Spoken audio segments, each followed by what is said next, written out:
Welcome to the Bible with Brad Michael, Arthur Speaker Pastor.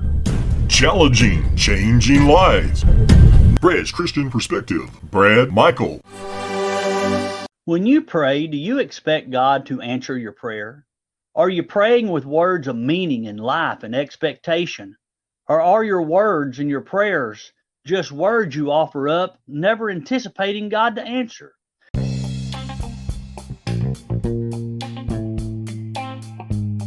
Over the years, God has allowed me to talk with many individuals about their prayer life.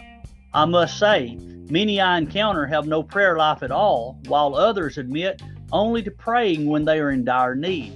And yes, I do encounter some, mainly seasoned, older, mature Christians, that are all-out prayer warriors. These prayer warriors spend countless hours in prayer, lifting up their voices to God in thanksgiving with supplication. When encountering a true prayer warrior, I find something most interesting. Not only do they pray, but they expect and anticipate God to answer and move on their behalf. The words they offer up in prayer, my friend, they have life and they have meaning, for they know that God is able and capable of meeting each need.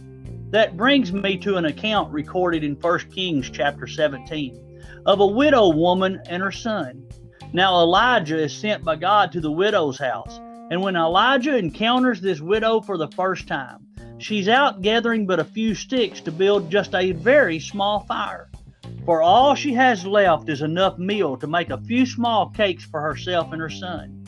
The widow woman has the mindset that after the meal is consumed, that her son and she will surely die. Now, to put this into perspective, like the widow woman, many times we face difficult and trying days. Days when we think the world will end and there's no hope. Just like the widow woman, we look and anticipate only the worst. During these times, we usually do find time to pray, asking God to intercede on our behalves. But what makes your prayer have meaning, have life? What makes you expect that God not only hears, but will move on your behalf? I think most of us replicate this little widow woman. Though your prayer to God for help and relief, you never expect more than the worst of outcomes, and you are unwilling to do more than just sit, soak, and sour before God. You see, in reality, if you are praying with great words of anticipation and expectation, and you were faced with the same as this little widow woman, you should be out gathering armfuls and truckloads of nothing but sticks, because when you pray, you should expect God to move on your behalf. You wouldn't believe at the times that I've been called to the hospital to pray over someone's loved one that's at the point of death. When I enter the room, most times I'm asked immediately to pray that God will heal that loved one. And it isn't many moments that go by that I'll finish praying and someone will look at me and say, "Preacher, can we talk with you out in the hallway?" Well, we step out into the hallway and then they ask, "You will be able to do the funeral, right?" Listen to me.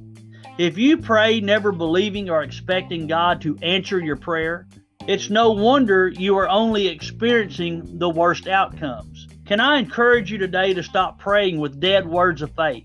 When you pray, believe God hears you. Believe God is going to move on your behalf. Anticipate and expect God to do the impossible. Prepare for the blessings of God and stop sitting and soaking and sighing. Remember, if you don't expect to witness God's power through prayer, you'll probably never experience it either.